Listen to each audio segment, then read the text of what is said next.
The hospital in Gereda, eastern Chad, is overflowing with the survivors of the most recent attacks in Darfur. Most are women and children who fled the violence just 70 kilometers away.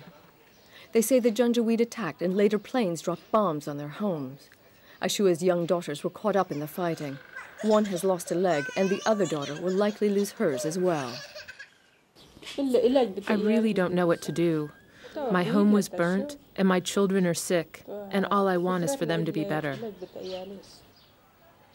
This woman was shot in the leg by the Janjaweed as she tried to escape.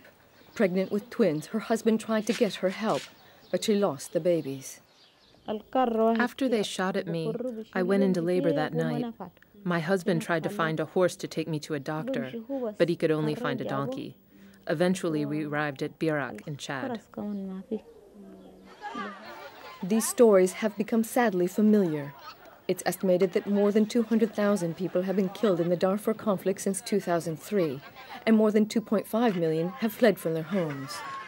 In February and March, renewed fighting forced about 13,000 to flee to neighboring Chad. In the area of Birak, families camped out under the trees with no food or shelter. Aid agencies had little access because of the continued violence close to the border. The area where they are, the new arrivals, is between 6 to 10 kilometers away from the Sudanese border. And as we know, there is no clear demarcation of the border because it's in the middle of the desert. So the bombings, whenever they continue on the Sudanese side, are maybe 20, 25 kilometers away. So this is definitely too dangerous for the refugees to stay there and also for the humanitarian staff to go there and to pick them up. Once the fighting subsided, the UN Refugee Agency launched an operation to move the refugees away from the volatile frontier between Chad and Sudan.